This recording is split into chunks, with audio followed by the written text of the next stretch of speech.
Bonsoir à tous, on est ravis de vous avoir avec nous ce soir dans Tech & Co, sur le site, sur la chaîne YouTube. On est ensemble pendant quelques minutes, au moins plutôt une bonne heure pour la conférence Samsung, la grande conférence annuelle de Samsung qui va dévoiler dans quelques minutes maintenant, à partir de 19h heure française, ses rivaux évidemment des derniers iPhones, des iPhone 15, iPhone 15 Pro. On va avoir droit ce soir au Samsung Galaxy S24.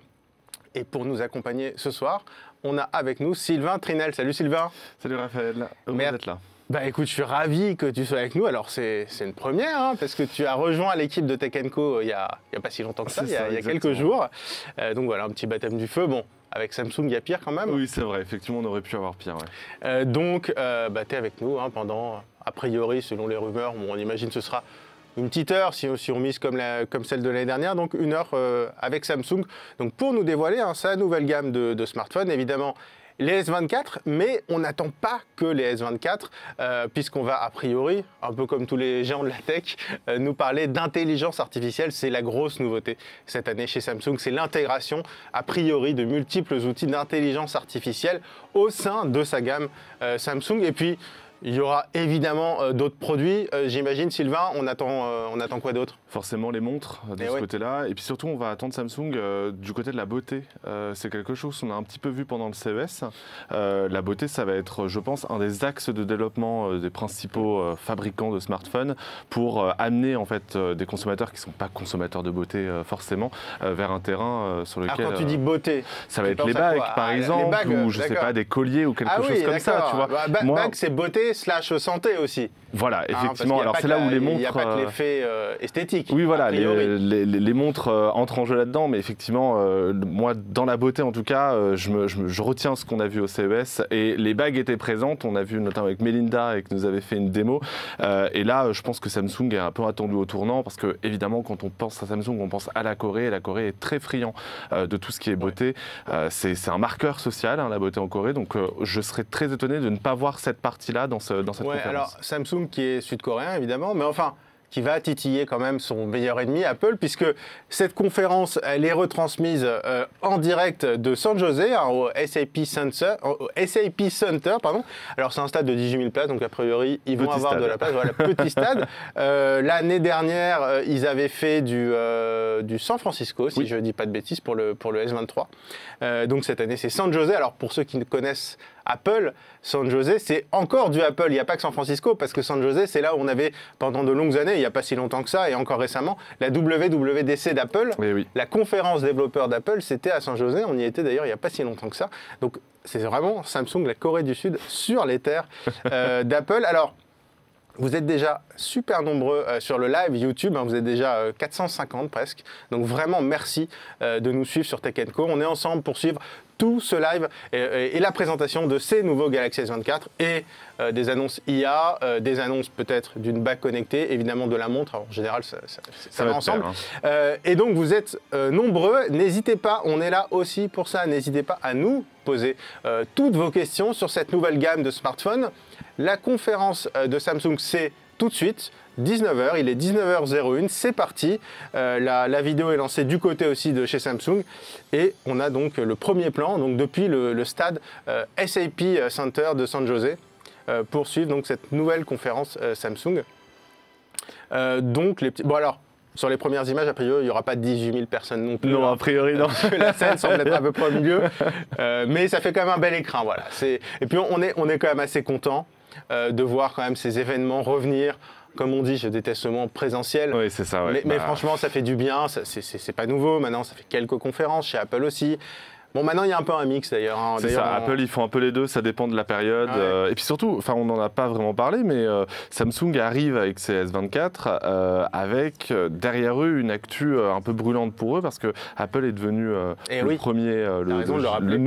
redevenu plutôt les géants des smartphones.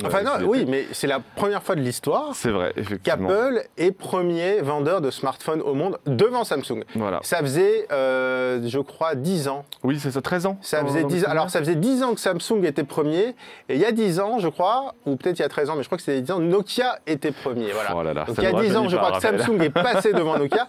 Apple, alors l'iPhone existait déjà, évidemment, mais était encore loin derrière. Et là, Apple est passé devant Samsung à la place du premier vendeur de smartphones au monde. Donc là, le S24, énorme enjeu pour Samsung. On va quand même commenter les images. Donc la vidéo de présentation, on voit un peu ce mix entre le côté physique et les vidéos. Et donc là, vidéo de présentation de Samsung. On voit des petites étoiles qui sont symbolisées. Voilà, ça nous fait penser quand même à des outils d'intelligence artificielle. Oui, je pense que ça sera leur logo pour le fameux Galaxy AI oui, qui sera je pense, le maître mot de cette conférence. J'ai hésité à tenir un décompte du nombre de fois où ils vont dire le mot intelligence artificielle. Ouais, je pense que ça va être aussi drôle que Google. Ouais, oui. Apple s'y est pas encore vraiment mis à l'IA, donc en fait on en parle très peu dans leur keynote à eux. Tant mieux, j'ai envie de dire, parce que c'est vrai que ça commence à faire beaucoup. Ouais. Mais voilà, ça va être intéressant de voir effectivement comment Samsung va s'en sortir là où Google, avec ses pixels, a vraiment réussi à imposer l'IA dans l'usage des gens. Donc là, il y a le vice-président de Samsung. Responsable du business, ouais. Responsable du business, Tiem Ro, qui arrive sur scène. Tu parlais de l'IA, oui. Il y aura beaucoup d'IA. Apple n'en parle pas trop parce qu'en général, Apple, eux, ils intègrent de l'IA. Enfin, ils intègrent une nouvelle techno une fois que les autres l'ont éprouvé. Qu'ils ont essuyé les plâtres. Et puis, on sent aussi, côté coulisses, notamment sur l'équipe de Siri, qu'il y a, je pense, un peu des incompréhensions dans les équipes d'Apple sur qu'est-ce qu'on doit faire de l'IA. Est-ce qu'on doit se mettre comme Google ou comme OpenAI à fond dans l'intelligence artificielle générative? Ça promet des débats assez houleux, que ce soit chez Apple ou même chez les fans d'Apple, sur quelle intégration il faut. Tu parles de Google d'ailleurs. Pour le coup, Google qui a dévoilé ses pixels il y a quelques semaines, c'était au mois d'octobre, il me semble. C'est ça. Eux, pour le coup, ils ont parlé beaucoup IA. Il y avait énormément d'IA chez Google. Et après, ce qui se murmure, c'est aussi que cette IA, on la retrouvera chez Samsung. C'est-à-dire qu'un peu comme le deal Microsoft, OpenAI, où on a du ChatGPT chez Microsoft, on devrait, a priori, avoir une inspiration Google chez Samsung, en même temps c'est Android aussi. Donc oui, c'est ça. Et puis c'est le premier partenaire de Google, Samsung. Dans tous les cas, pendant très longtemps, Google se reposait sur Samsung pour avoir un public beaucoup plus large sur Android. Donc de toute façon, on le sait, Android doit beaucoup son succès à Samsung, avec les Note fut un temps, ou même effectivement les Galaxy d'avant. Clairement, c'est la gamme haut de gamme, on va dire, de Samsung, les Galaxy. Là où effectivement, ils avaient présenté il y a quelques semaines à peine aussi les Z Flip, le Fold, etc. Oui. Là, on s'adressait à un public plus jeune, peut-être moins gourmand de l'intelligence artificielle. C'était des smartphones qui étaient moins premium, même si le prix... Oui, le prix est très premium, mais les prix sont plus chers, il faut le dire. Ils sont exactement, à bien sûr. 500 €. Oui, c'est ça. Et le Z Flip reste encore un peu accessible, mais oui, on est sur des smartphones très chers, mais qui s'adressent à un public plus jeune, moins regardant pour tout ce qui est vidéo, pour tout ce qui est photo, et qui veut avant tout le style d'un téléphone pliable. Ça, de ce côté-là, ça ne change pas. Et Samsung, qui dévoile ses Galaxy pliables, pliants, ça dépend, il y a deux écoles, c'est comme pain au chocolat, chocolatine. Dans d'autres conférences, en général, c'est au cours de l'été plutôt. Oui, c'est ça. Qui a vraiment un moment smartphone pliant. Donc là, on est vraiment dans le moment best-seller. D'ailleurs, best-seller parce qu'en France, par exemple, sur les 5 smartphones les plus vendus en France, il y a les Galaxy S23, S23 Plus, ce qui est assez étonnant parce qu'avant, on voyait beaucoup du A, la gamme A, 52, 53, là, ils sont au 54. Donc, il y a vraiment la gamme milieu de gamme qui sont des super téléphones, des super bons rapports qualité-prix, 350, 400 €. Là, en France, dans le top 5, on a du S23, donc vraiment l'enjeu est absolument monumental. Évidemment que Apple vend plus de smartphones en moyenne beaucoup plus cher, mais enfin, ça se vend quand même très bien, toujours, les hauts de gamme de chez Samsung. D'ailleurs, je pense que c'est la seule marque qui arrive à être face à Apple et à vendre des smartphones très chers. C'est la seule marque pour lesquelles les gens acceptent. Autre qu'Apple, accepte de mettre autant d'argent. Après, ils mettent quand même moins d'argent qu'Apple parce que c'est vrai que Samsung, contrairement à Apple, ils sont très très agressifs sur les prix, que ce soit les prix de précommande, et j'imagine que ça va être le cas encore ce soir avec les S24, mais surtout ils sont très agressifs sur la durée, c'est-à-dire que rapidement, on va pas se mentir, les Galaxy ou même les Z Flip d'ailleurs, ils baissent très vite de prix et ils deviennent beaucoup plus accessibles.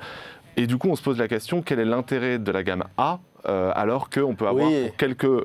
Après, centaines d'euros de plus, 350 € non plus. Évidemment, mais on peut rapidement... à 200 € de moins, mais... Voilà, mais tu vois, sur un Galaxy S23... Mais d'ailleurs, tu sais, je vais te dire, dans les commentaires, il y a Olivier, d'ailleurs, tu nous dis, chouette, le prix du S23 va baisser, et je pense que c'est très important pour beaucoup. C'est que c'est comme le nouvel iPhone ou le nouveau Samsung, ça permet surtout à l'ancien de baisser, et pour le coup, on attend quand même la nouveauté. même si on ne veut pas avoir le dernier, au moins ça permet d'avoir l'ancien. Complètement. L'ancien, c'est un grand mot parce qu'à mon avis, il est encore très bien. Il est encore très bien. Oui, oui, je pense qu'on va le voir ce soir. C'est vrai que, et on l'a vu avec l'iPhone 15 de toute façon, c'est vrai que sur les gammes d'année en année, il y a une espèce de stagnation qui se crée. Là où les fabricants vont faire plus d'efforts, ça va être sur les très haut de gamme, donc les gammes ultra en l'occurrence pour le S23 et S24.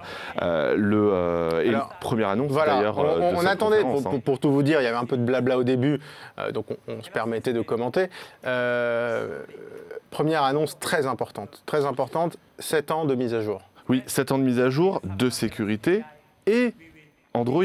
Donc c'est du jamais vu parce qu'à côté, on a alors certes Google fait un effort de ce côté-là, mais je pense qu'effectivement Samsung doit Ils sont obligés de répondre. Ils sont obligés de répondre. Il y a un enjeu de durabilité qui est trop important. Donc 7 ans de mise à jour promise par Samsung, ça c'est très important. Jusque-là, on était quand même à 3-4 ans. C'est ça. 7 ans, c'est comme Apple, c'est même mieux que c'est comme Google, pardon. Oui. Et c'est même mieux qu'Apple puisque les derniers, ils ont fait 6 ans de mise à jour. Ça pourra peut-être varier, ça pourra revenir peut-être à 7 ans, mais pour le moment, c'est mieux qu'Apple. Et donc là, il dévoile. Alors, on n'a pas encore vu dans sa globalité le Galaxy S24. Bon, même si en ligne, on va pas se mentir. Comme d'habitude. On avait déjà à peu près tout vu. Et donc, en gros, c'est un Galaxy S23. Oui.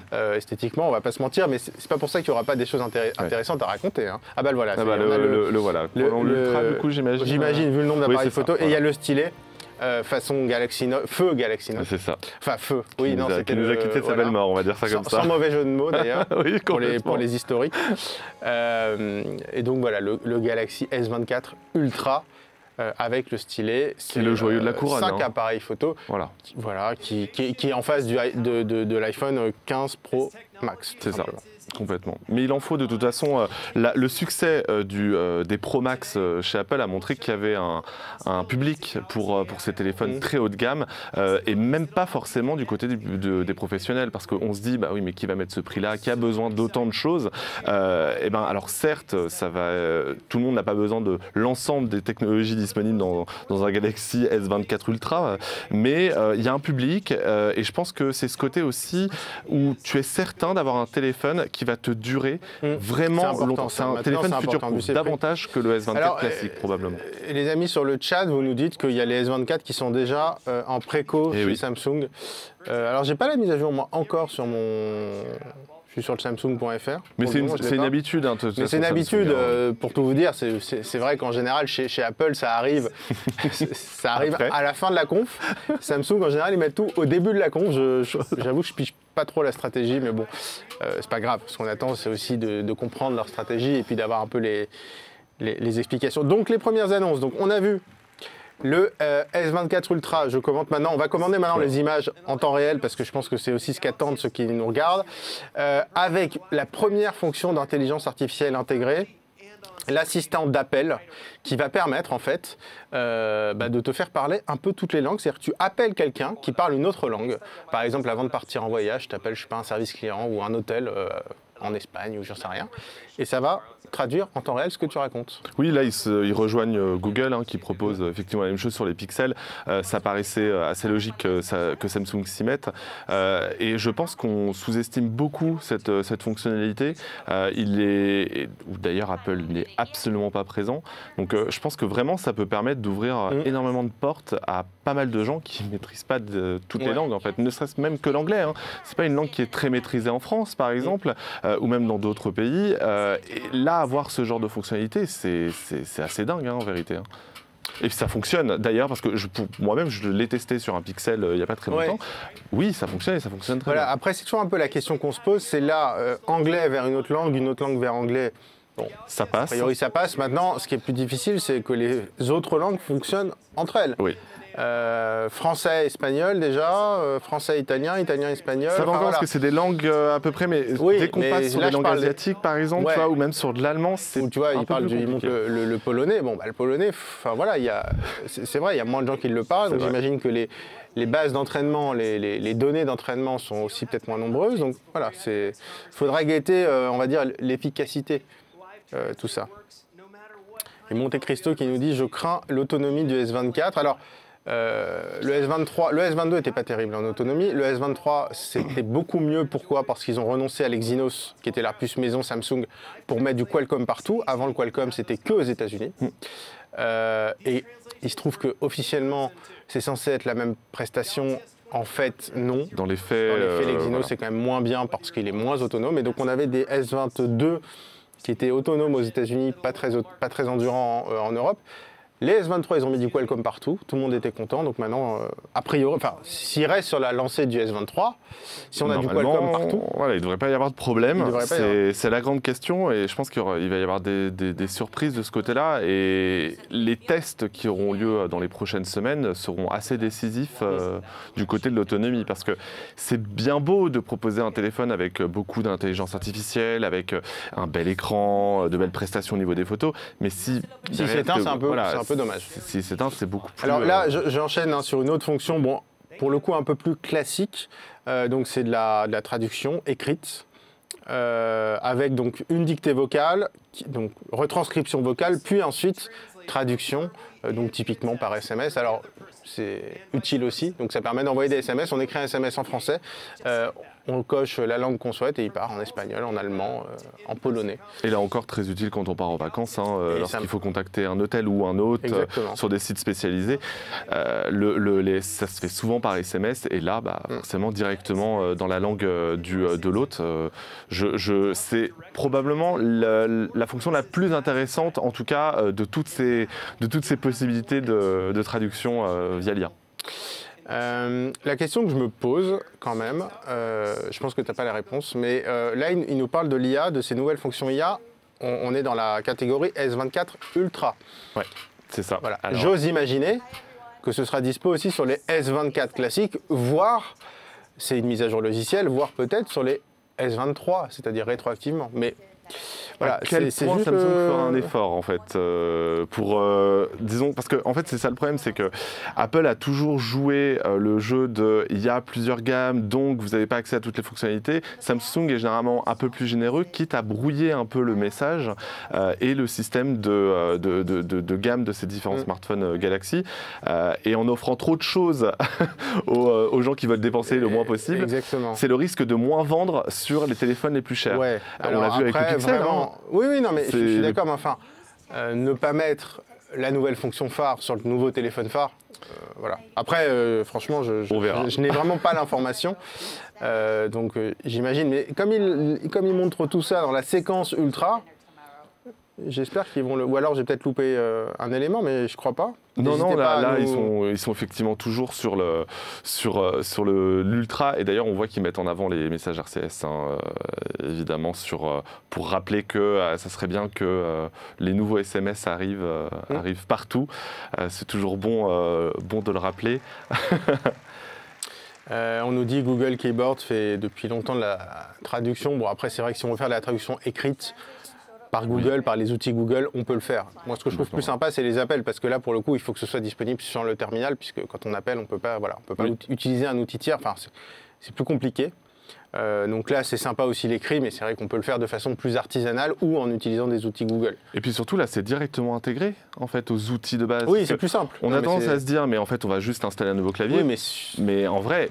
Il y a peu de monde qui font ça et qui le savent aussi. C'est des choses, faut vraiment se mettre à la place de Madame Michu, qui ne sait pas forcément qu'il y a un clavier Google qui permet déjà ça. Là, directement l'intégrer dans le software de l'appareil, au moins c'est une activité en moins à faire pour l'utilisateur. Après, c'est vrai que ceux qui nous regardent sont un petit peu plus geeks que la moyenne, j'imagine. C'est vrai, probablement. Mais effectivement, si c'est intégré nativement, c'est toujours mieux. Donc voilà, la partie traduction semble à peu près... Donc voilà, ça c'est les messages expressifs. Voilà. Ah oui, donc tu peux... Ça c'est une nouvelle fonction. Ouais, c'est ça, tu peux créer un message donc préécrit, mais en le mettant d'une manière un peu plus... En gros, tu écris ton message et tu demandes à ton téléphone, au S24, de te le modifier pour avoir une autre tonalité. Donc tu peux avoir une tonalité Casual, poétique, donc, j'ai vu. Enfin, je oui, sais pas, voilà. ils ont mis Shakespeare, donc j'imagine c'est pas poétique, mais un peu grandiloquent. Un peu guindé, ouais. J'ai vu un truc qui a l'air un peu insupportable, c'est excitation, donc tout est en majuscule, tu as des emojis partout, bref, ça a l'air d'être un peu l'enfer. Mais enfin, Des stickers aussi. je suis pas sûr d'être la cible, je pense que la cible est un peu plus jeune que nous, sans vouloir nous faire offense. Mais bref, non, mais franchement, c'est sympa. Après, voilà, comme tu le dis, à l'usage, est-ce qu'on va l'utiliser? Par contre, pour le coup, tu as un côté plus professionnel aussi. Tu peux le tourner de façon plus amicale, plus professionnelle. Oui. Franchement, il faut le tester. Si c'est convaincant, pourquoi pas. En fait, ça, c'est quelque chose qu'on peut déjà demander à ChatGPT. Ou à Bard, qui, à mon avis est sous le capot d'ailleurs, hein, puisque Probablement, oui. puisque c'est la version la version Google de ChatGPT. Donc tout ça, c'est probablement du Bard. Et d'ailleurs, on le voit là, effectivement, il parle de Android Auto et de la manière dont le même Samsung arrive à s'intégrer à Android Auto avec tous les ajouts de l'IA développés avec Google. Alors on te dit, ma Michu n'achète pas de S24 Ultra. Ouais, ça dépend. Ça dépend, franchement. Il y a des Michu qui ont un peu d'argent. C'est aussi, ça, hein. exactement. Non, ça... Non, ça fait penser à la blague des... C'était quoi sur les appareils photo haut de gamme? On dit c'est un appareil photo de dentiste, quoi. Oui, bah voilà. Alors moi, je vais prendre l'exemple. Pour le coup, je vais prendre l'exemple de ma mère. Ma mère, elle a acheté un iPhone 15 Pro Max. Ouais. Alors certes, elle n'utilise pas toutes les fonctionnalités de l'iPhone 15 Pro Max, mais elle en est très heureuse parce qu'elle a le grand écran, elle a un téléphone qui est rapide, etc. Puis parfois, c'est juste le design aussi. Hein, c'est ça, exactement. Donc là, on est sur le volet, pour revenir sur la conférence quand même, on est sur le volet auto. Donc sur l'intégration de One UI. De leur OS, effectivement, en tout cas de leur interface, de leur surcouche, très exactement. On voit d'ailleurs que les finitions ont l'air d'être plutôt qualitatives hein, sur le S24 Ultra. Je ne sais pas s'ils ont dit ce que c'était comme revêtement, enfin en tout cas comme, alors, comme type de... d'après ce que je vois, a priori, sur le Ultra, c'est du titane. Effectivement, ça donc, paraît logique. Coucou Apple, évidemment. Donc titane comme l'iPhone 15 Pro. C'est ça. Et de l'aluminium probablement sur les autres. Mais le côté mat, comme ça, à mon avis, c'est du titane. Donc là, après, on a des fonctions hein, speech to text. Donc là, c'est plus classique. C'était la retranscription vocale, mais ça permet la dictée vocale. Mais enfin, c'est toujours très utile. Et notamment... Là aussi, je pense qu'il y a du Google derrière. Et quand on voit, tu en parlais, la qualité de la retranscription vocale, la dictée vocale sur Google, c'est clair, oui. sont pour moi les meilleurs dans le domaine. Si ça peut un peu infuser chez Samsung, on ne va pas se plaindre. Et à côté, donc, il montrait aussi un résumé, notamment dans les chats, dans les groupes de chat, où effectivement, on peut demander à l'IA de résumer toute une conversation si vous avez 50 messages en attente. Donc la conversation WhatsApp de toute la famille. Je ne sais pas si WhatsApp sera compatible, mais en tout cas, là il montrait le chat Google. Oui, mais vu qu'il y a du RCS, on rappelle, le RCS, en fait, c'est le SMS 2.0 qui permet en fait nativement de créer des conversations de groupe. C'est ça. Et donc ça fait une sorte de WhatsApp, mais directement dans Google Messages. Complètement. Donc là, on est toujours quand même, il est 19h20, ça fait 20 minutes que ça commence. Ouais, on est encore sur le Ultra, donc ils ont quand même beaucoup de choses à raconter sur le Ultra. Ou alors peut-être qu'ils vont se focaliser sur ce modèle-là, parce que les autres modèles ne sont pas des révolutions il faut au moins que ces fonctions soient sur les S24. C'est les plus vendus hein, oui. Cette année, par exemple. Donc je disais, pour les S23, en France, le S23, il doit être deuxième. Le plus vendu, et le S23 Plus 5e, quelque chose comme ça. Entre les deux, il y a, en premier, entre les deux, il y a que des iPhones, hein, iPhone 15 ou 14. Mais il n'y a pas d'Ultra. Enfin, l'Ultra, il se vend bien, je pense. Mais c'est trop cher. Voilà, en valeur, probablement, qui doit être assez haut de par son prix. Valeur, oui, mais effectivement, en termes juste d'exemplaires, c'est pas la même chose, quoi.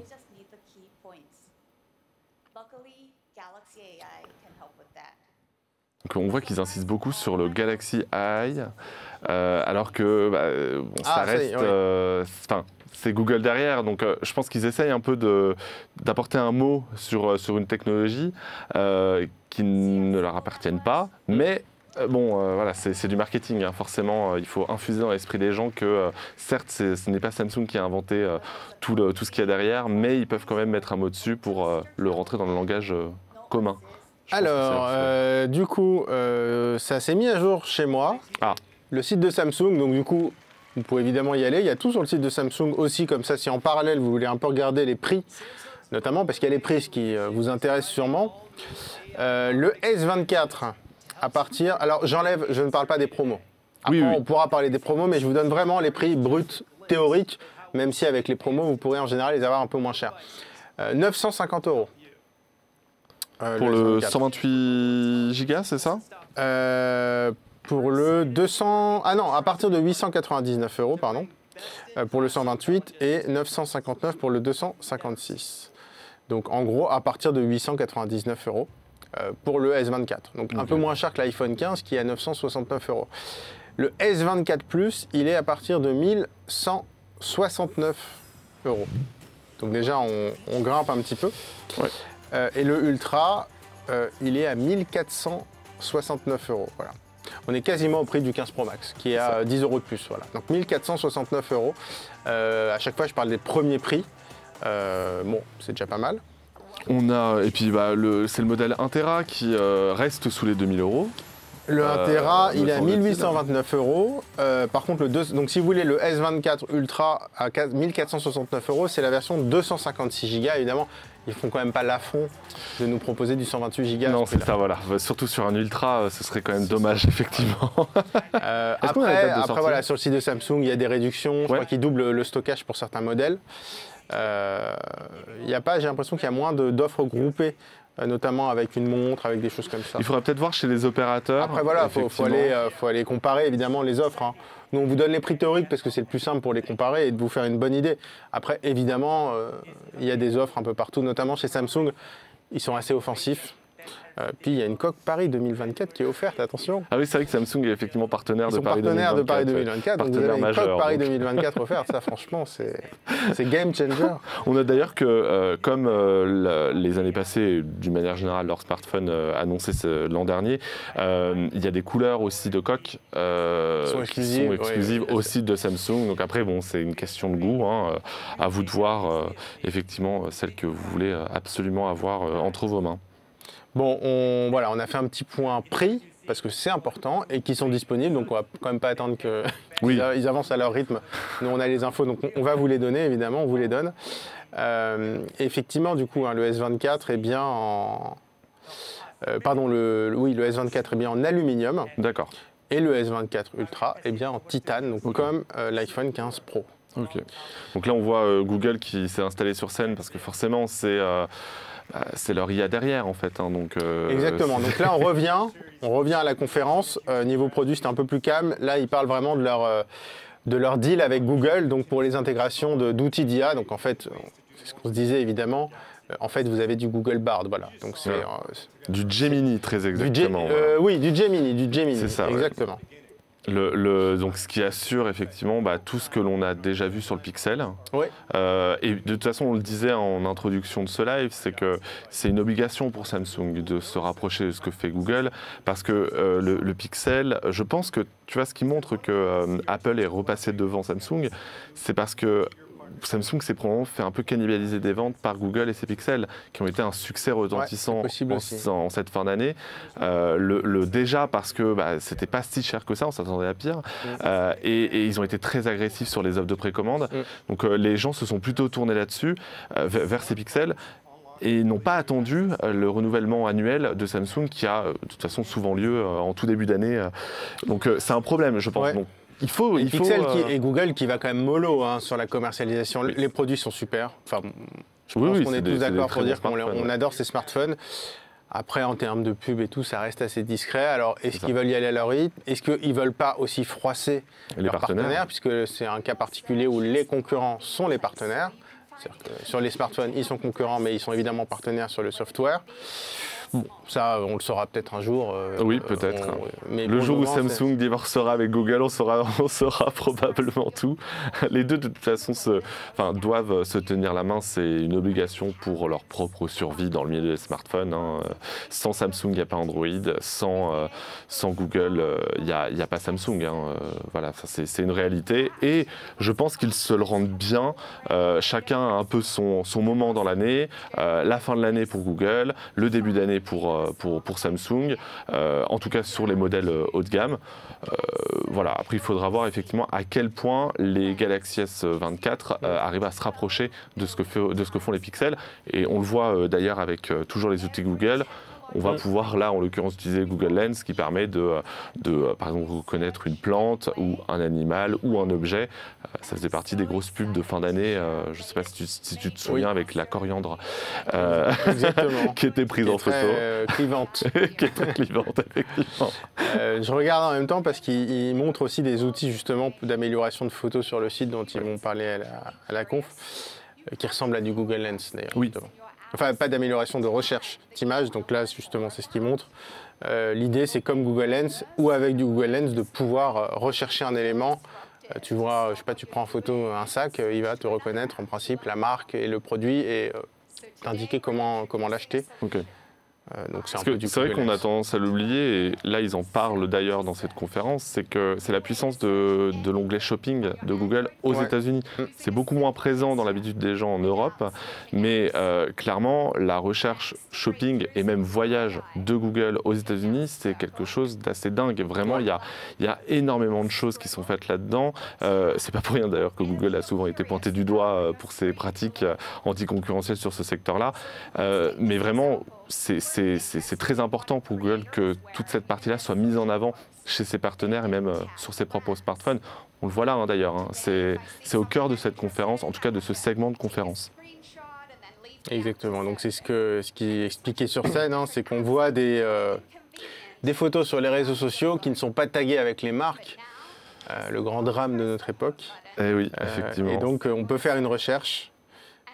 Voilà, sélectionner. Exactement. Ensuite, tu sélectionnes la paire de lunettes et on te dit. Il y a ça qui ressemble. Voilà, soit tu peux la trouver ici, soit il y a ça sur Wish. Est-ce qu'on a vraiment envie de ces lunettes? Bon, c'est un autre débat. Ah non, ça on critique pas. On voit qu'on n'a même pas besoin effectivement le sac aussi. Alors là, c'est pas. Sélectionner. T'as plusieurs modèles qui ressemblent beaucoup. Oui. Non, on critique pas les goûts. Mais surtout, en fait, ce qui est montré dans cette démo-là, c'est qu'il n'y a pas besoin de vraiment sélectionner, d'entourer l'objet. Oui, il faut pas être précis. Tu peux même, dessus, exactement, voilà, c'est ce qui est montré à l'écran. Tu fais un petit gribouillis dessus, et puis bon, l'IA comprend que c'est cette zone-là. Alors, un autre exemple, effectivement, là, c'est pour la nourriture, donc ça va m'intéresser davantage. Avec des corn dogs. Tu vois, on nous dit sur le chat, je ne vais pas faire de pub, mais chez Boulanger, 1469 € pour le modèle 512. Voilà, bon. Allez faire votre. Si ça vous intéresse, si le smartphone vous plaît, effectivement, le mieux, c'est quand même d'aller comparer les offres. Et comme chez Samsung, ils sont quand même assez agressifs, ça vaut le coup. Alors, niveau bouffe, oui, il est 19h30, mais on peut commencer à avoir un peu faim. Exactement, là, surtout avec des corn dogs. Donc, en fait, tu prends une photo et là, ça vient t'ajouter du contexte, en fait. C'est ça, tu peux demander par rapport à la photo, qu'est-ce pourquoi que est-ce que c'est populaire, quelle spécialité, d'où ça vient, c'est ça, où moi l'histoire de ce plat. Voilà. Oui, c'est un peu la question la plus importante d'ailleurs. C'est probablement ça, ouais. Alors c'est marrant, ils osent pas vraiment mettre Instagram. C'est un fake Instagram leur exemple, mais c'est pas du Instagram. Exactement. Mais ça aussi, c'est le fait est que bon, Samsung peut mettre en avant effectivement des produits de Facebook, etc. Mais ça, effectivement, Google, après, voilà, ils ont pas leur propre réseau social. Il y a un commentaire sur le chat, on nous dit ça fait longtemps qu'on peut faire ça. Je comprends pas.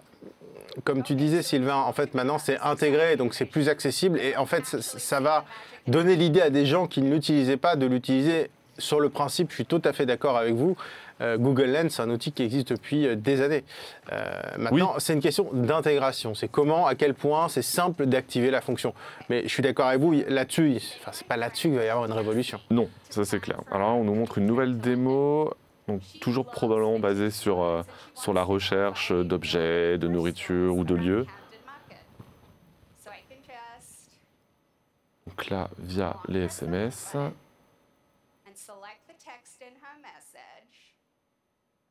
Ok, donc là, on peut dire, donc on parlait d'intégration. Hein, là, Samsung nous l'illustre très facilement, c'est nickel, on a l'impression qu'ils nous écoutent.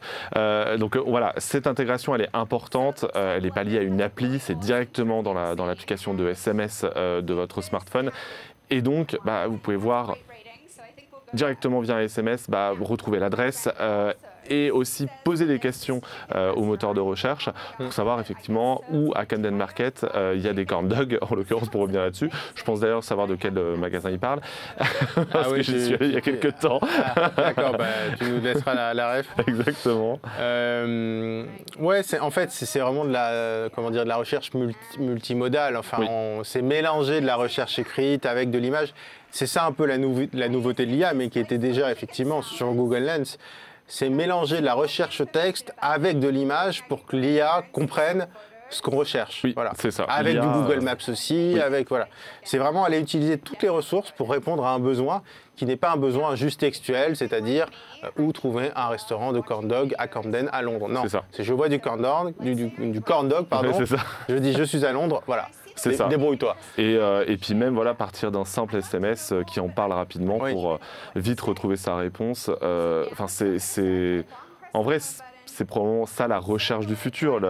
L'IA multimodale, ça va être le truc à avoir, enfin qu'on va le plus retrouver cette année dans le domaine de l'intelligence artificielle. Et on attend de voir justement ce que peuvent faire les concurrents de Google, d'Android sur ce secteur-là. Oui, moi j'ai l'impression que Samsung il se maque encore plus qu'avant avec Google parce qu'ils ont compris qu'il fallait aller vite en fait. Oui, c'est ça, c'est le meilleur moyen d'avoir très rapidement des innovations. Tu vois d'ailleurs, c'est totalement assumé, la nouvelle fonction, donc c'est entouré pour rechercher avec Google. Voilà. C'est totalement assumé. Enfin, c'est assumé, je pense que c'est aussi un peu imposé par Google, j'imagine. C'est ça, ouais. Donc ils expliquent que donc ça c'est dispo, voilà. Voilà, c'est dispo sur tous les modèles de Galaxy S24. Oui, mais encore une fois, est-ce qu'ils ont dit la même chose pour la traduction vocale par téléphone? Ouais, c'est vrai que ça sera la question. Si vous avez l'information d'ailleurs, on est preneur, on n'a pas toutes les informations. Si vous voyez ça, est-ce qu'il y aura aussi la traduction instantanée des appels sur les Galaxy S24? Parce que là, ils présentent donc, le Google Lens façon Samsung sur tous les S24, mais sur la traduction, ils n'ont pas précisé. Il y a Ramki qui nous dit qu'il n'y avait pas des rumeurs pour un écran à la Z Flip sur l'arrière du S24 Ultra. Alors il y a eu ces rumeurs-là il y a de nombreux mois. À la Z Flip? À la Z Flip. Un écran secondaire, tu veux dire? C'est ça. Et depuis, ça a été... je ne sais pas si on peut dire malheureusement, mais en tout cas, ça a été débunké ou peut-être les plans ont changé. En termes de prix et de fragilité, on aurait sorti un peu la différence. Exactement.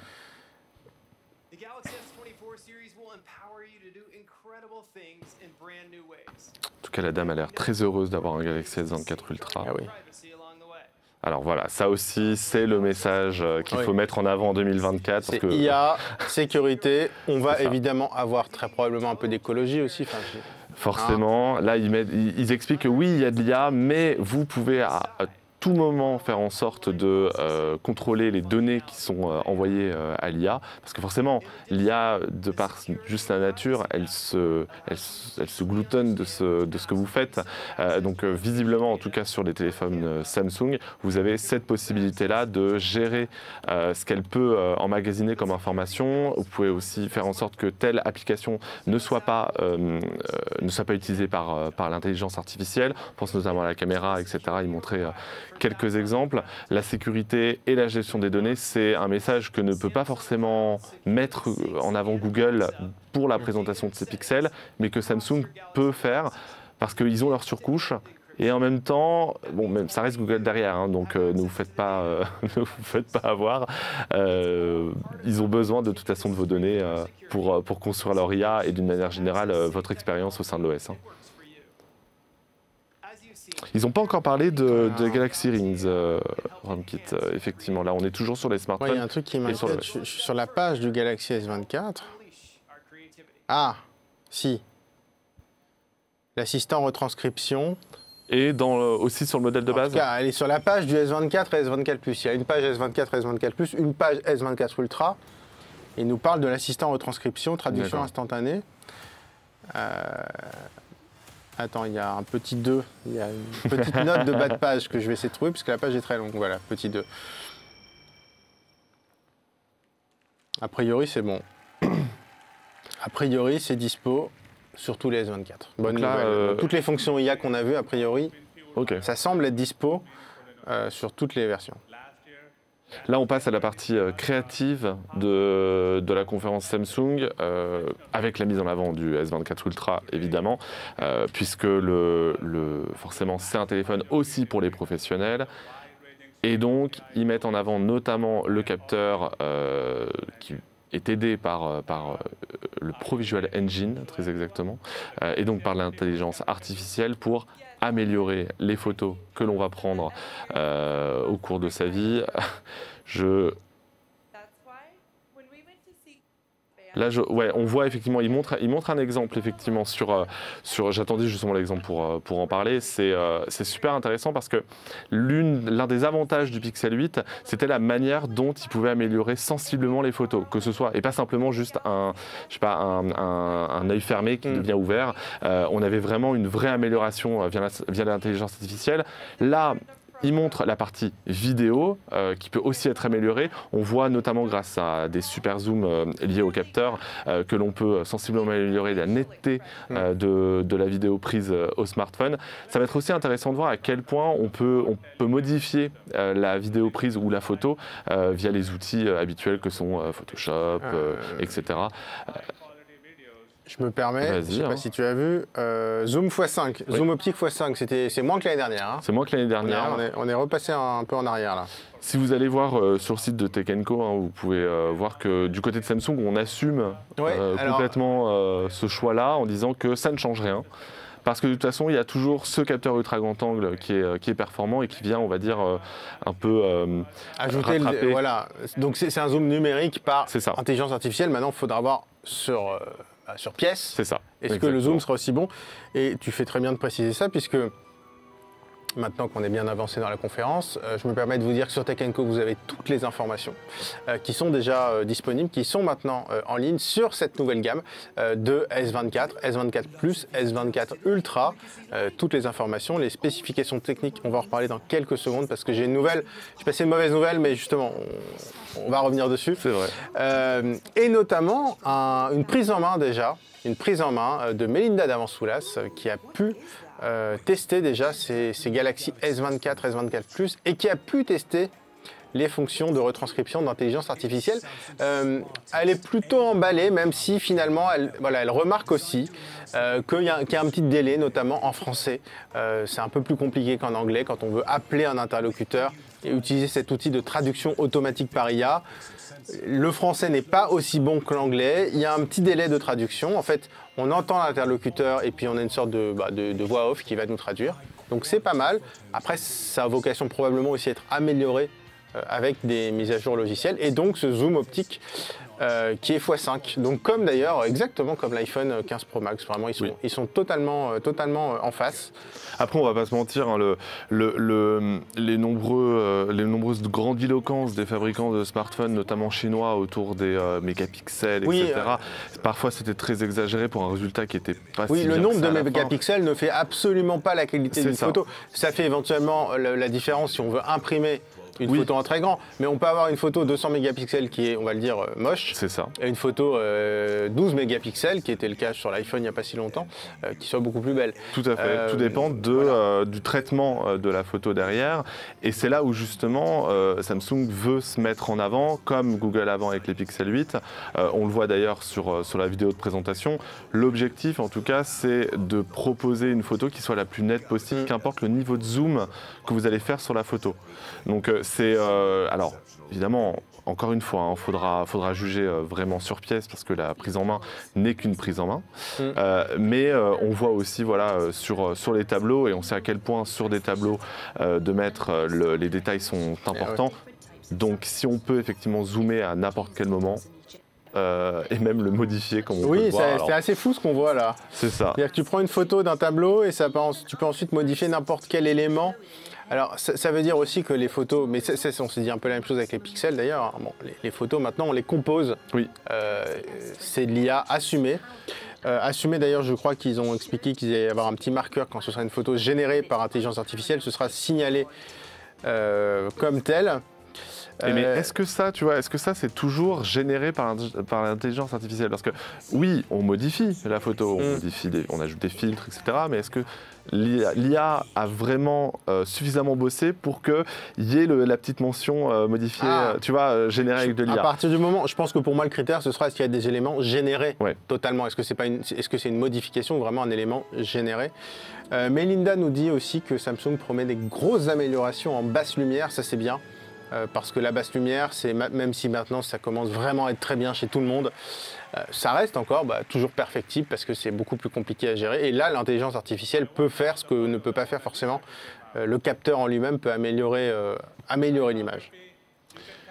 Ben voilà, d'ailleurs, encore une fois, je te dis, il nous écoute Samsung. Là, il nous montre effectivement cette possibilité-là d'améliorer des photos et des vidéos prises dans un endroit sombre ou en pleine nuit. Alors moi, j'ai toujours un petit peu de mal avec les modes nuit, que ce soit ceux de Google ou donc ceux de Samsung ou même ceux d'Apple, parce que je trouve que parfois, effectivement, l'amélioration est vraiment certes impressionnante, mais trop impressionnante. Ça peut être un peu artificiel. On a plus cette impression d'être en pleine nuit. J'exagère évidemment un petit peu, mais il faut quand même admettre que des fois, effectivement, les améliorations, c'est bien, mais pas trop non plus. Et on voit d'ailleurs qu'ils ont signé visiblement un partenariat avec Instagram et Snapchat. Ils intègrent leur stabilisation d'image. Voilà. Exactement. Parce que la stabilisation d'image, ça peut être justement aussi mécanique ou numérique. C'est comme d'ailleurs le zoom. Mécanique, c'est-à-dire que vous avez des petits stabilisateurs sur les optiques qui vont compenser les mouvements. Et numérique, et souvent il y a les deux d'ailleurs sur les appareils photo principaux, pas sur tous, mais sur les principaux. Et donc on va pouvoir stabiliser nativement quand on va enregistrer. Évidemment, quand on enregistre la vidéo et qu'on l'upload ensuite, on l'a enregistré avec l'appareil photo du smartphone. Mais là, on pourra a priori stabiliser la vidéo même quand on l'enregistre nativement sur Instagram ou sur Snapchat.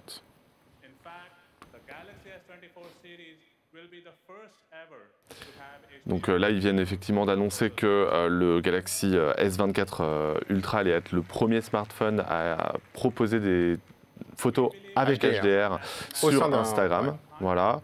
Faudra voir comment ça rend exactement sur les smartphones, sur les autres smartphones, mais c'est vrai qu'aujourd'hui, voilà, l'iPhone, l'écran de l'iPhone, en tout cas la dalle de l'iPhone propose déjà du HDR, mais voilà, les photos ne sont pas... Il y a une version avec et une version sans HDR pour éviter que les couleurs soient un peu délavées.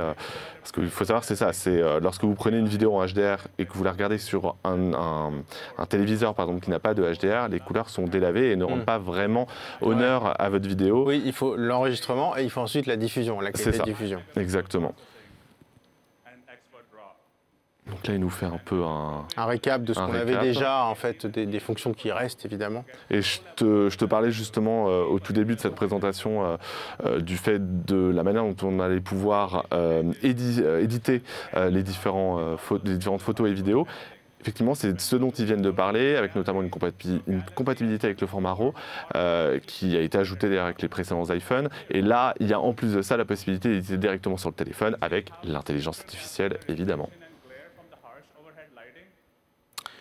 Et donc là, on retrouve des fonctions d'ailleurs qu'on connaît un peu de chez Google, du Pixel, avec les fameuses modifications des photos avec de l'intelligence artificielle. Donc là, il a effacé un reflet.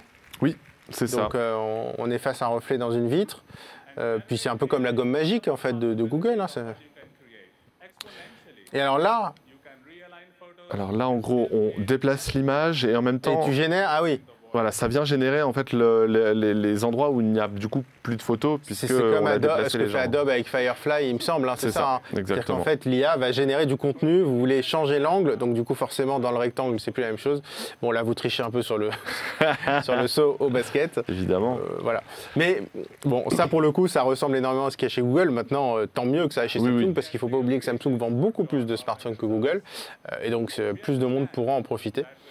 Mais bon, je vais redire ce que je disais il y a quelques semaines, ça veut dire que aussi sur les réseaux sociaux, il ne faut quand même plus trop croire ce qu'on voit. Exactement. Mais voilà, ils viennent de montrer le fameux filigrane d'une photo qui a été modifiée avec l'intelligence artificielle. Et comme ça, dès que tu la mets sur Instagram, en fait, Tu auras juste à la resize. Tu la resize et le petit filigrane, bye bye. Hein. Exactement. On va pas se mentir, ça c'est pour la com. Hein. Exactement.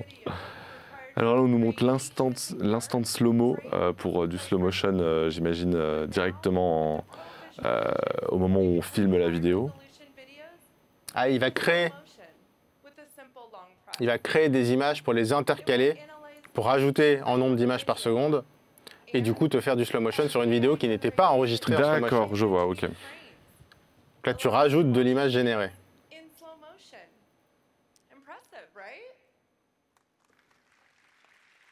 C'est pas mal. Faut voir combien de temps ça prend pour le faire aussi. Les premiers jours du Pixel, c'était compliqué. Hein. Mais non, mais parce que là, pour le coup, il faut générer. Si tu es à 25 images par seconde, du slow-mo, tu en fais à partir de 60, il me semble. Ouais, c'est ça. Donc il faut quand même en générer presque 2 fois plus. Et puis en fait, il faudra voir la qualité des serveurs, au moins autant, parce que tout se fait évidemment en ligne. Parce et que après, c'est faut aussi que ce soit ça. naturel, parce que si tu as l'agent, enfin voilà, faut que ce soit naturel. Mais bah alors MrBeast, MrBeast, premier youtubeur au monde, on le rappelle, qui a posté sa première vidéo sur X il n'y a pas très longtemps. Et donc bon, bah évidemment Samsung s'entoure d'influenceurs pour ses annonces, et qui d'autre que MrBeast justement pour vendre le Galaxy le Galaxy S24, et je pense qu'ils vont faire la démo du slow-mo, non? Alors tu vois, c'est ce qu'on nous demande aussi sur le chat. Est-ce que techniquement le S24 Ultra peut pas avoir des fonctions qui seront mises à jour sur le S23 Ultra?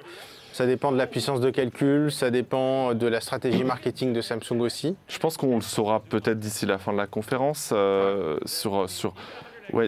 Galaxy AI concerne quel smartphone autre que les S24? C'est un peu le... Alors d'après les infos de Melinda d'Avansoulas, là on a quand même une bonne nouvelle. Je ne suis pas revenu sur la mauvaise nouvelle, on va en parler après. Je relis ce qu'elle m'a envoyé, mais a priori, ce sera disponible sur des S23. D'accord, donc en gros, en fait, alors la question, c'est une info Melinda d'Avansoulas qui nous explique donc qu'il y aura bien les fonctions IA qui vont débarquer sur la gamme S23, a priori au premier semestre. Qui se laisse un peu de temps pour les S24. Oui, enfin bon. Ce que se pose, en fait, c'est ça, se pose la question de l'intérêt réel des S24, alors peut-être pas de l'Ultra, mais en tout cas des S24 de base, si mon S23 va me permettre juste d'avoir cette amélioration-là. Je suis tout à fait d'accord avec toi. Il faut voir un petit peu dans quelle mesure ça arrive, est-ce qu'il y aura toutes les fonctions. Je suis très curieux de savoir combien ils ont payé MrBeast. C'est ce que j'allais dire. En tout cas, il y a au moins cette vidéo parce que c'est long. J'allais dire, il y a au moins un gagnant dans cette soirée, c'est MrBeast. Exactement, parce que bon,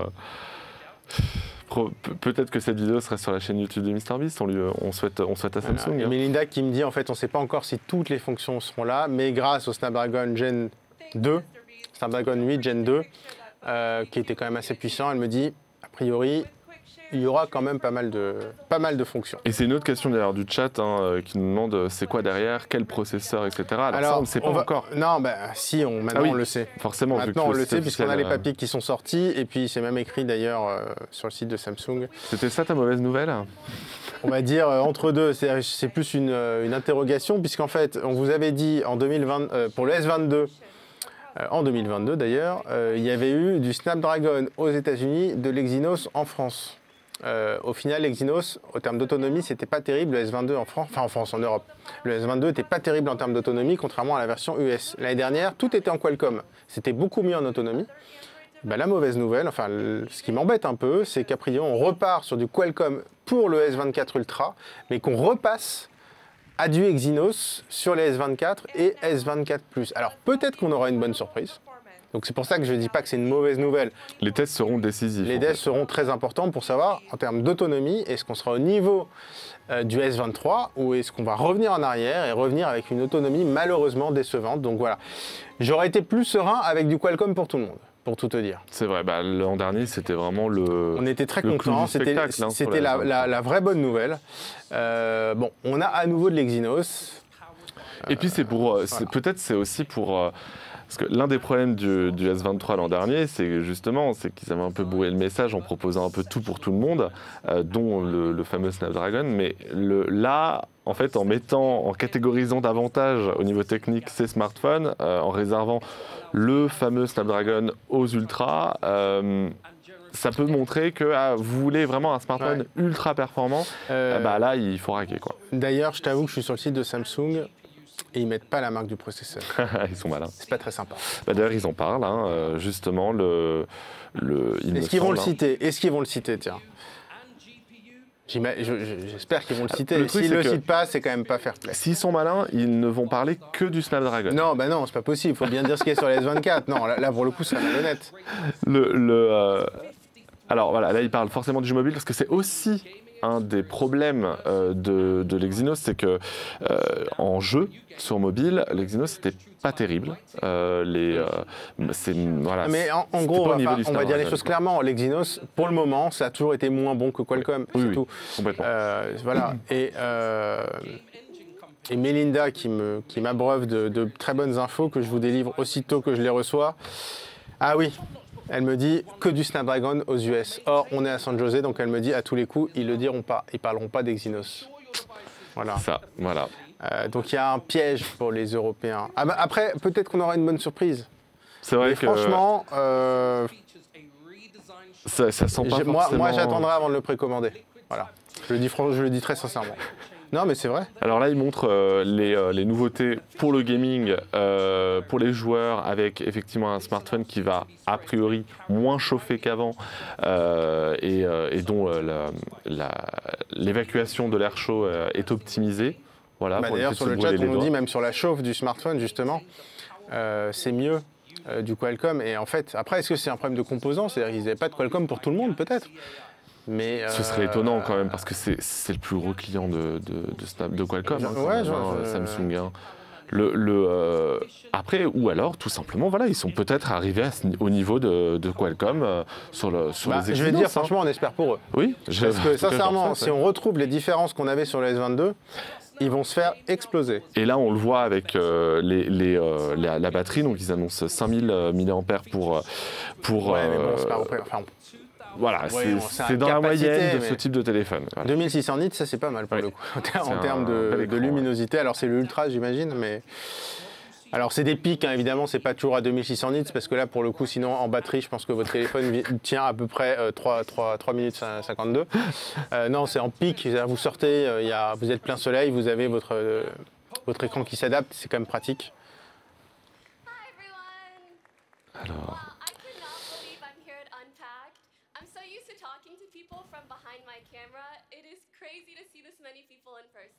Mais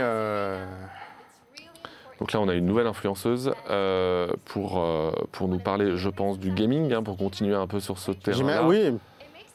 Je regarde sur le site de Samsung si pour le S23, il disait que c'était du Snapdragon ou pas. Ah oui, effectivement. Parce que ça m'intéresse.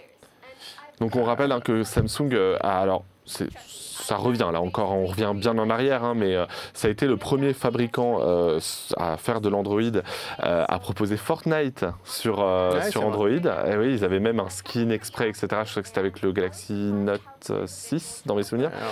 Et effectivement, ça paraît logique qu'il y ait une partie gaming, il y en avait une chez Apple d'ailleurs, moins chez Google. Le fait est qu'il s'adresse aussi à des joueurs qui sont de plus en plus nombreux, notamment en Asie. Le jeu mobile, c'est le premier point d'entrée pour les joueurs. Hein. Alors sur le S23, ils ne le mettaient pas dans les caractéristiques, mais ils le mettaient sur la fiche descriptive du S23. D'accord. Ils expliquaient, voilà, c'est du Qualcomm, avec le logo Qualcomm, etc. Et alors maintenant... Et si je recherche le mot Exynos sur la page S24 de la présentation, il n'y a rien. Voilà. En tout cas, pour l'instant, ils n'en ont pas parlé. Voilà, on notera. On va vous faire un article pour demain pour vous dire attention, attention. Ce sera peut-être une bonne surprise, mais il faut le savoir. Je trouve, voilà, non mais c'est vrai. Ça m'embête un peu qu'ils le disent pas, sincèrement. Le site de Boulanger apparemment nous dit que c'est un Exynos 2400. Pourquoi pas hein. Donc là, on passe à un autre segment de la conférence de Samsung. Ok, donc là il parle du design du Ultra, toujours avec le titane. Voilà, je ne sais pas s'ils l'avaient vraiment mis en avant jusqu'à présent dans leur conférence, mais voilà, c'est du titane parce que tout le monde s'y met. Hein, donc le titane évidemment c'est sur les contours, hein, pas sur la surface arrière qui est toujours, je crois, c'est du verre trempé dans mes souvenirs. Et on voit aussi effectivement que la dalle c'est du bord à bord.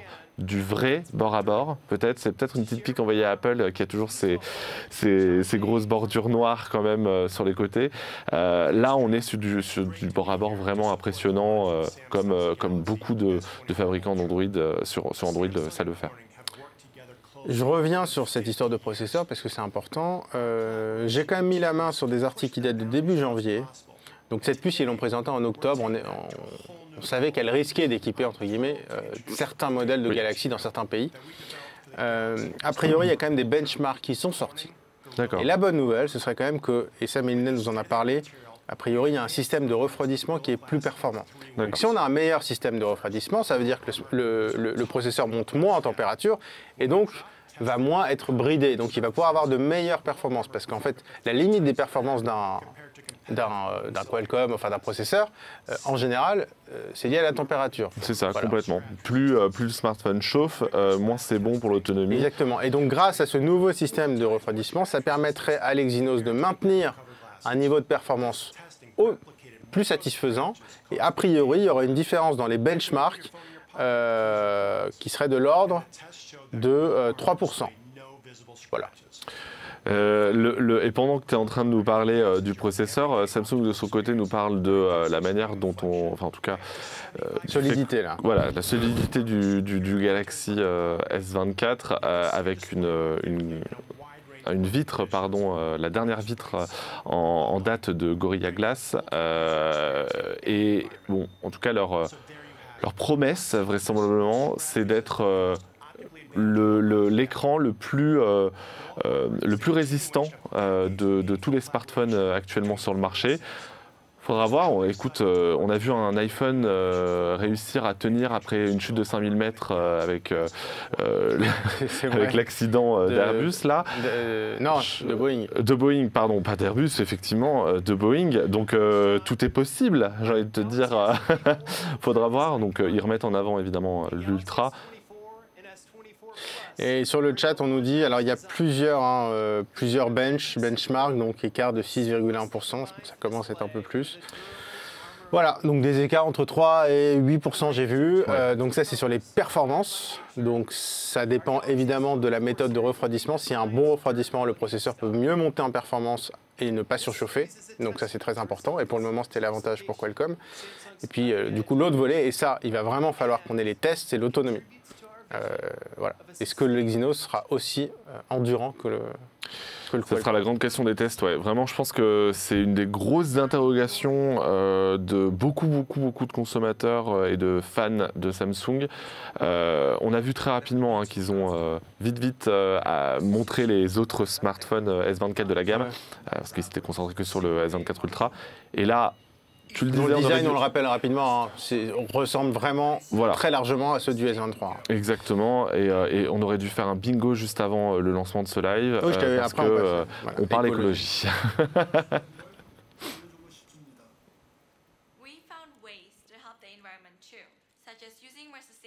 Donc là, ça va être évidemment... forcément, hein, c'est le message que veulent envoyer la plupart des constructeurs.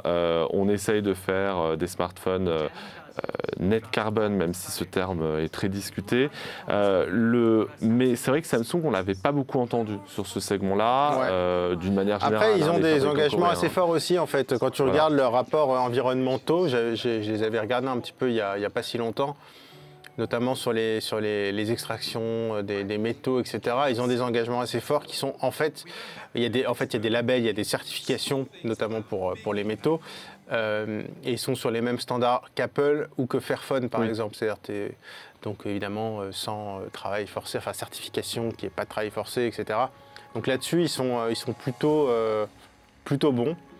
Mais pour moi, le meilleur argument écologique, c'est pas ce qu'il y a là-dedans, c'est les mises à jour pendant 7 ans. Oui, Pour moi, c'est le meilleur et puis argument. même la réparabilité de ces smartphones, parce qu'on l'a vu avec Apple, qui met en avant effectivement des mises à jour sur plusieurs années, mais derrière, ils collent tout, et puis surtout, ils mettent des numéros de série sur chacun des éléments du smartphone. Je pense à la batterie, par exemple, ou au capteur de Face ID, et du coup, si ça n'est pas réparé par Apple, eh ben, ces éléments-là sont inopérants.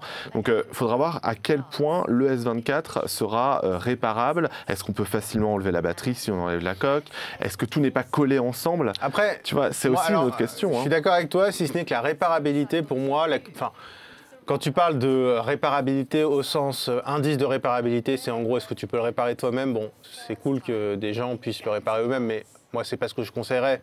Ça dépend si c'est juste la batterie, par exemple. Oui, mais oui et non, ça dépend, parce qu'il ne faut pas l'amener n'importe où non plus. La batterie, ça peut être dangereux. Si tu n'as pas la bonne batterie, ça peut gonfler derrière. Enfin, moi, c'est pas ce que je recommanderais. À part, franchement, si on est un peu pointu, oui, évidemment. Donc là, il parle aussi d'éléments recyclés. Mais sinon, pour moi, un smartphone, il doit être réparé à un prix convenable dans un réseau de distribution et un réseau de réparateurs agréés qui est assez large. C'est-à-dire qu'on puisse en trouver un à côté de chez soi. Pour moi, une fois qu'on a ça, je trouve que le plus important est fait. Donc c'est plus ça pour moi qui est important. Parce que réparer son smartphone soi-même, c'est bien de pouvoir le faire, mais je trouve que parfois, ça implique aussi moins de solidité. Parce que si on peut l'ouvrir plus facilement, ça va peut-être être une certification qui ne sera pas forcément IP68, pas le même verre. Enfin, finalement, il y a des avantages et des inconvénients dans les deux, je trouve. C'est un avis personnel. Mais au niveau logiciel, effectivement, c'est... Effectivement, comme tu le disais, le plus important, parce qu'il faut être certain de se dire, bah oui, dans 5 ans, mon smartphone, il fonctionnera toujours. Exactement. Et normalement, sans trop de contraintes techniques. Donc vraiment, ouais, ça, je suis d'accord avec toi, effectivement. Donc voilà, la réparabilité, c'est bien, mais pour soi-même, c'est bien, mais ce qui est mieux, c'est de pouvoir le faire réparer à un prix acceptable. Ça, c'est important. Par exemple, comme tu le dis, changer une batterie, ça doit coûter peut-être sur un smartphone comme ça 50 € maximum. Bon, a priori, on le change peut-être 2 fois sur une durée de vie de 5 ans. Oui, bien sûr. Tu vas le changer 2 fois, mais donc voilà, ça me paraît raisonnable. Là, Samsung montre ses objectifs pour 2025 avec la possibilité d'avoir du matériel recyclé sur tous ces nouveaux mobiles, tous ces produits mobiles, pardon. Donc ça concerne évidemment leurs montres, leurs écouteurs, leurs tablettes, leur ordinateur portable et donc leur smartphone. Forcément, hein, ça c'est devenu, je pense, la règle dans tous les géants de l'industrie technologique, que ce soit chez Apple, que ce soit chez Google. Le message écologique, il doit être fort, surtout quand on s'adresse à un public occidental, où ce message-là, il est partout. Pas que d'ailleurs, je pense que maintenant, tout le monde est sensible à ça. Il y a Léo Melki qui nous dit que sur le site de pré-lancement, en tout cas des précommandes des Galaxy, on a 150 € de réduction et une Watch 6 offert. Donc les Watch 6 qui... Avec quel modèle, tous les modèles? Visiblement, il ne rentre pas dans les détails, mais avec le Ultra seulement. Ah oui, avec le Ultra, oui, d'accord. Oui, c'est peut-être pour compenser le fait que quand tu arrives à 1 Tera, tu ne peux pas doubler le... Alors pour le coup, la précommande sur le Ultra, je rappelle, hein, c'est du Qualcomm, donc sur le Ultra... Celui-ci, voilà, il n'y a pas de risque. Si c'est le Ultra que vous voulez, vous pouvez y aller. C'est marrant, moi je ne trouve pas. Enfin, c'est pas ce que je vois, mais bon, il y a peut-être d'autres offres. D'ailleurs, tiens, indice de réparabilité, tiens, 8,5 sur 10. Donc c'est excellent. C'est un des meilleurs du marché, je pense. Je suis pas sûr qu'il y en ait beaucoup qui dépassent les 8,4. Donc le Ultra, et je vais regarder les S24. Ça, c'est vraiment un très bon point. On voit que d'ailleurs sur la S24 et S24+, ça n'est pas le même verre Gorilla Glass que l'on a sur le S Ultra. Et on voit les prix, donc le 31 janvier prochain pour le lancement et dès aujourd'hui en précommande. 8,5 aussi sur le S24 et le S24+. Donc un indice de réparabilité qui est à mon avis parmi les meilleurs du marché. Je rappelle qu'on parle d'un malus et d'un bonus qui sera mis en place. Alors normalement c'est au 1er juillet 2024, ça pourrait être reporté début 2024, début 2025 pardon, avec un bonus de 40 € pour les smartphones qui ont un indice de réparabilité supérieur à 8,2. Supérieur, pas supérieur ou égal, je dis ça parce que le S23 un indice de réparabilité de 8,2, donc ça passe pas. Par contre, celui-là, ça passerait.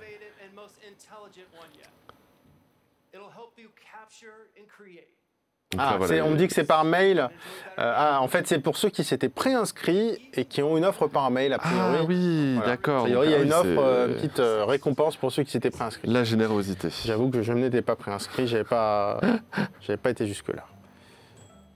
Donc là, on va nous parler des montres, A j'imagine, priori. en tout cas de toute la partie santé, parce que ça aussi, hein, Montre et bague, voilà. peut-être.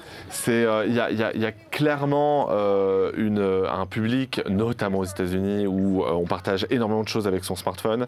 La partie santé, c'est hyper important et c'est logique que Samsung s'y mette, que ce soit avec sa montre, avec son smartphone. Là, on voit avec la nouvelle Watch Et 6. Marine qui nous confirme que le mail, donc il y a bien un mail qui permet d'avoir une montre en plus, une Galaxy Watch. Et oui, Bruno, tu nous parles d'une taxe pour ceux qui ont une mauvaise note. Alors en fait, c'est un malus, donc le bonus, je le disais, c'est 40 €. Si on a une note supérieure à 8,2 sur 10 en indice de réparabilité, et un malus de 20 €. Voilà, c'est un peu plus soft. Pour ceux qui ont une note inférieure à 6,9 sur 10, Ok. il n'y en a pas beaucoup des smartphones qui ont une note. En fait, la plupart des smartphones sont entre les deux. Donc il n'y a pas d'impact. Par contre, les anciens iPhones, notamment l'iPhone 13 ou l'iPhone SE qui date de 2022, ils sont, je crois, à 6,3 ou un truc Ouais. comme ça. Donc là, il y a un malus de 20 € pour le coup. Sachant que c'est sur l'indice de réparabilité qu'il doit y avoir un nouvel indice qui va être l'indice de durabilité, mais qui va en fait prendre en compte largement de la réparabilité et pas du tout assez. J'ai regardé la pondération, franchement, ça doit être 2 ou 3% de la note et je trouve ça dommage, c'est les mises à jour logicielles. Ah bah oui, parce Et que donc du coup, les smartphones qui ont des mises à jour logicielles hyper longues, ils ne seront pas avantagés. bah oui, effectivement. Enfin, autant c'est pour moi honnêtement le plus important en fait, les mises à jour logicielles. Si dans Ouais. quelques années, je sais que je peux toujours avoir la dernière version d'Android ou même juste les gros patchs de sécurité, ça ne m'incitera pas à changer de smartphone. Je sais forcément. pas dans Donc, quel c'est un ministère ils avantage. ont décidé ce truc-là, mais malheureusement, c'est compté techniquement, mais en fait, quand on regarde la pondération du truc, franchement, ça changera quasiment Ouais, rien. c'est En fait, on ne dommage. pourra pas du tout, avec un indice de durabilité, savoir si un iPhone, un Samsung ou un Google est durable. Voilà, Ouais. ce qui est un peu, Donc ce qui est voilà, un peu dommage Samsung pour un indice de Health, durabilité. Samsung Santé qui est mis en avant dans cette conférence, qui a dépassé l'heure d'ailleurs quand même, malgré tout. Évidemment, on est avec un docteur. Si on parle santé, ça va de soi. Alors on me dit que l'indice de durabilité a été retoqué par l'Europe en décembre. Il devait arriver au 1er janvier et il n'est pas arrivé. J'ai pas compris que ça a été définitivement retoqué. Voilà. Peut-être que ça le sera, ou peut-être que c'est simplement décalé. Mais pour le moment, donc on est bien sur la réparabilité. Et merci en tout cas pour les commentaires sur le chat qui sont hyper intéressants. Et vous êtes encore 500 à nous regarder en direct. Donc vraiment, merci beaucoup. Et n'hésitez pas à continuer à nous envoyer vos questions. Et puis si vous voulez aussi, aller sur le site de Tech & Co, parce qu'on a aussi les articles qui sont disponibles avec toutes les informations. Et même la première prise en main du Galaxy S24 par notre collègue Melinda d'Avance Soulas qui a pu tester ces nouveaux Galaxy S24. Donc là, J'aimerais bien voir la bague. oui, c'est vrai, ça, elle est où? On l'a pas vu encore sur les vidéos de présentation, même de manière un peu subtile. Donc j'imagine que là, en fait, ils mettent. Alors, on sait que Samsung, ils ont déjà une application santé, donc Oui, ça, c'est pas simplement nouveau. ils la Là-dessus, mettent à jour avec la gestion du sommeil, etc. Alors chacun trouvera utile ou non de porter une montre connectée pendant qu'il dort, mais moi personnellement, je la repose le temps qu'elle charge et je la remets le lendemain matin. Mais c'est mon avis personnel. Mais là, du coup, effectivement, ça permet d'avoir accès à une analyse complète de son sommeil. Voilà. Et le fameux l'oxygène dans le sang qui a fait couler beaucoup d'encre chez Apple des et ses cauchemars. Apple Watch. Peut-être qu'ils auront le même problème. Et ils auront peut-être le même Ils auront problème. peut-être pris Oui. la même. Non, je pense pas. Ou alors ils ont peut-être signé un accord avec Avec l'entreprise. Ouais, c'est ça. Massimo qui attaque donc Apple aux États-Unis. Il ne faudra pas vous refaire l'histoire. C'est pas le Beaucoup moment, trop mais compliqué. Ouais. tout est à découvrir sur Tech & Co d'ailleurs. Si vous voulez voir les péripéties d'Apple et de l'Apple Watch aux États-Unis, Qui sont loin d'être terminés, effectivement. c'est clair. On voit aussi que tu peux avoir une alerte si jamais effectivement la montre se rend compte, en tout cas l'application santé se rend compte que tu as quelque chose d'anormal chez toi. Notamment si tu fais de l'apnée du sommeil. Oui. Ce qui concerne pas mal de monde d'ailleurs. Donc ça peut valoir le coup, Effectivement. si c'est fiable. Donc voilà, la fameuse mesure du niveau d'oxygène dans le sang. Ce qui permet de savoir si on fait de l'apnée du sommeil, notamment. Avec d'autres capteurs, hein. Il peut y avoir aussi de l'accéléromètre, voire du micro. Hein. Oui, complètement. Je ne sais pas comment c'est conçu leur algo, mais évidemment, l'apnée du sommeil, normalement, on a le taux d'oxygène dans le sang qui baisse un petit peu. Je crois que c'est ça, effectivement. Et après, bon, de toute façon, ça ne se substitue pas à un médecin, hein, c'est parce que l'application vous le dit. Non, mais si ça permet de le détecter, parce que pour ce genre de pathologie, les tests, il faut avoir un masque, un truc, c'est hyper lourd. Oui, si on peut le faire avec la montre. Et puis on s'en rend pas forcément compte. On s'en rend pas forcément compte et une fois qu'on se fait traiter, on est en général beaucoup moins fatigué. Oui, complètement. Ça change énormément de choses. Réduire les barrières pour un vous un peu plus en bonne santé. Pour être en pleine forme. Pour être en pleine forme, oui. Mais...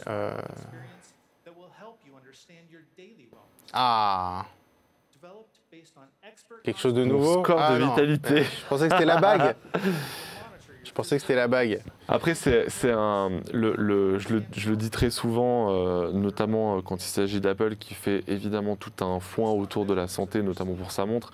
En fait, le truc, c'est qu'on a l'impression que nous, en tant qu'Européens et Français, que c'est des choses qui sont un peu inutiles. En fait, aux États-Unis, c'est quelque chose qui est très important parce qu'on ne se rend pas compte en tant qu'Européens à quel point la santé est connectée à nos différents appareils.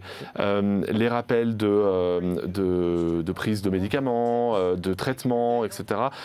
Les assurances là-bas, les mutuelles aux États-Unis, sont ultra connectées et peuvent s'ajouter notamment à l'application santé, là où en Europe, en fait, on a moins cette connexion-là, pour des raisons de vie privée. Alors, un, de l'égalité, et puis deux, de mentalité aussi. Oui, de mentalité. On n'a pas envie, parce que effectivement, ces appareils aux États-Unis, les montres connectées, elles sont remboursées par certains assureurs. C'est vrai. Par contre, la contrepartie, c'est que derrière, tu dois donner tes données. Exactement. Et tu dois dire, je marche, etc. Bon, je marche telle quantité de pas par jour. Est-ce que je fume? Est-ce que voilà, ça fait partie de ces questions? Ouais, donc voilà, c'est un modèle un peu différent. Ouais. Mais en tout cas, je pense que le remboursement des montres par les assureurs, c'est un sujet très important chez Apple ou chez Samsung. Oui. Parce qu'en termes de vente, forcément, si le consommateur l'accepte, on se dit la dernière Galaxy Watch ou la dernière Apple Watch gratuite, en échange de tes données. Et puis après, il y a aussi une modulation du prix de l'assurance. Oui, complètement. On marche suffisamment, on paye moins cher son assurance. Par contre, on ne fait pas d'effort, on paye davantage. Oui. Il y a Fred qui nous dit quelque chose d'assez intéressant. C'est il faudra voir si Samsung a bien le brevet pour l'oxygénation du sang. C'est vrai, c'est une question qu'il faudra très probablement poser. Et je vois depuis le début que c'est Fred Sim. Est-ce que c'est pas Fred Sim Hotel? Je sais pas. Il ne m'a pas prévenu. Je ne sais pas si c'est toi, Fred, qui commente. La bague, donc la première bague connectée. La fameuse bague de Samsung, la Galaxy Ring. Est-ce que tu offrirais ça comme bague de fiançailles, Raphaël? Ça peut être un peu intrusif. À peine un tout petit peu. Une bague de fiançailles, il manque un petit truc dessus quand même, en général, tu vois.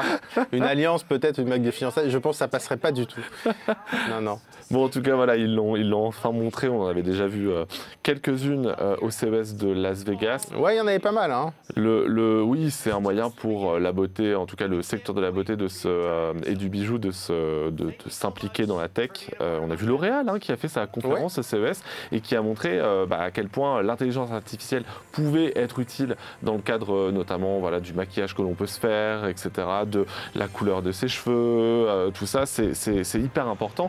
Et donc le secteur de la beauté et du luxe et du bijou doit mieux s'entendre, on va dire, avec les géants de la tech. Et j'ai l'impression qu'ils en ont à peine parlé, non?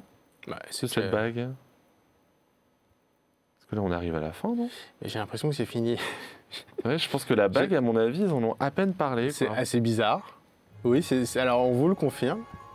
Ça semble la fin.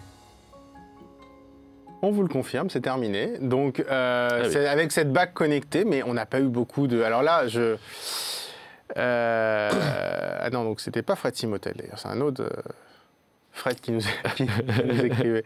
Mélinda, si tu nous écoutes, si tu as des infos sur cette bague... Ramène-nous la bague immédiatement. Ramène-nous la bague, je suis preneur. Je vais voir. Alors après, est-ce qu'elle sort tout de suite ? J'ai l'impression en tout cas que vu la rapidité à laquelle ils sont passés à autre chose, que c'était un produit. Voilà, tu vois, Mélinda nous dit la blague. Oui, voilà, la bague. Voilà. Franchement, c'est un peu bizarre. Ouais, j'avoue que c'était, on vous montre ça et puis on se casse, bye bye, on rentre à la maison. Parce que, écoute, J'ai l'impression qu'il n'y a rien sur le site. Peut-être que c'est pas encore prêt. Voilà. Dans ce cas, la montrez pas, c'est pas grave. Oui, c'est ça, c'est un peu étrange. Mais en tout cas, si on se fie à ce qui a été présenté au CES de Las Vegas, c'est des bagues qui pourront s'intégrer aussi au niveau santé, parce que ça peut capter des choses.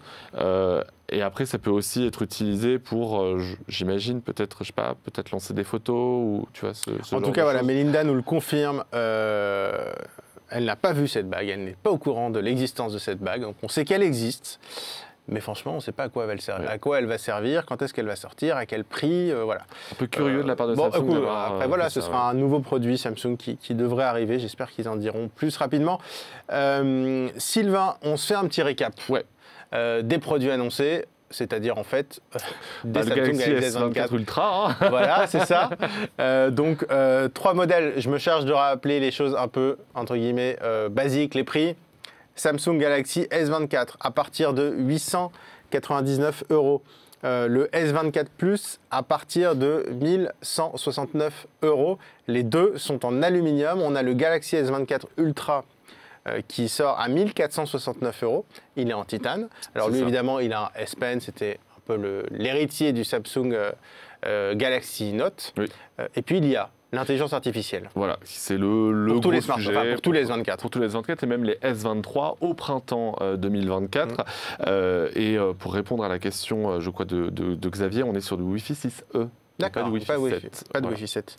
En même temps, la certification du Wi-Fi 7 date de seulement quelques semaines, donc je pense que c'est un peu plus pour un temps plus long. Là, on est toujours sur le 6E. Et alors, donc du coup, des nouvelles fonctions d'intelligence artificielle, c'était vraiment, on va dire, la clé de cette conférence. L'essentiel de cette conférence, c'est les nouvelles fonctions IA. En équipe avec Google et son intelligence artificielle Gemini, là, on rattrape tout ce qui a été fait sur les pixels.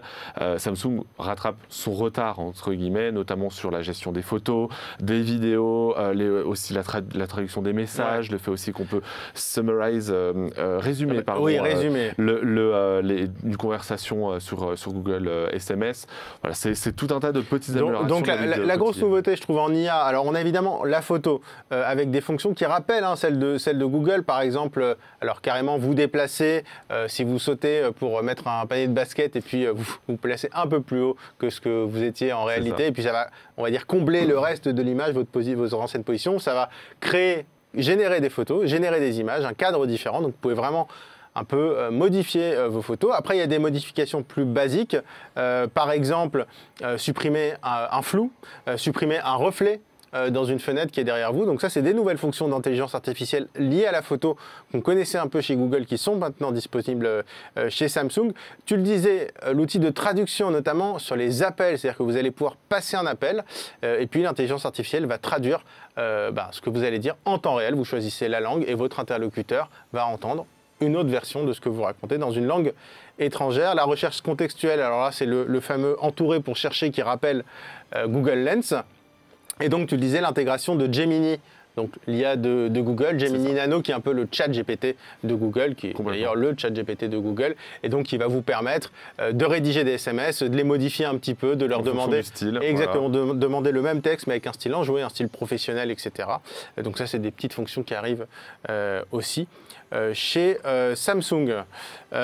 Donc sur les dates de sortie maintenant, parce qu'ils sont tous en précommande. C'est ça, et ils sortent tous le 31 janvier prochain, avec évidemment des tests que vous pourrez retrouver sur Tech & Co. Exactement. Évidemment, parce qu'on va les recevoir dans incessamment sous peu, donc ce sera l'occasion de vérifier si, notamment... le point le plus important les processeurs, l'autonomie, tout ça, exactement, parce que sera au rendez-vous. On le rappelle, le Galaxy S24 Ultra, il a le droit au dernier processeur Snapdragon Qualcomm.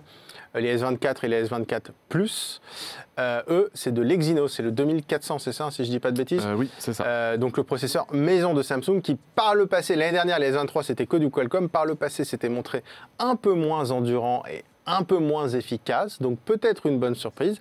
Ça va être l'enjeu du test. Autre enjeu du test aussi, les promesses en termes de photos plus classiques, c'est-à-dire un nouveau zoom optique qui est un peu moins important qu'auparavant, avec un zoom x5. Est-ce que c'est aussi bon? Des grosses promesses aussi en photo de nuit notamment. Oui, complètement. Il faudra voir à quel point Samsung arrive à se démarquer de Google et de ses pixels. Écoute Sylvain, merci beaucoup. C'était un plaisir de t'avoir pour suivre cette conférence Samsung, ce Samsung Galaxy Unpacked, voilà, qui a duré 1h15 à peu près. Merci Sylvain Trinel qui a rejoint l'équipe Tech & Co et qui maintenant nous accompagne sur Tech & Co. Merci beaucoup. Merci aussi à Mélinda Davansoulas qui a pris en photo les smartphones. Exactement, et qui nous a envoyé toutes ces petites infos au fur et à mesure. Et Mélinda Davansoulas qui a pu mettre la main justement sur ces nouveaux Galaxy S24. Et vous pouvez retrouver en ce moment même, dès maintenant, sa prise en main sur le site Tech & Co, sur la plateforme Tech & Co. Vous retrouvez évidemment toutes nos vidéos, les podcasts sur la plateforme Tech & Co. Merci encore de nous avoir suivis. On vous attend sur le site aussi très rapidement pour les tests de ces nouveaux Galaxy S24. Merci pour votre fidélité. À très vite et très bonne soirée à tous.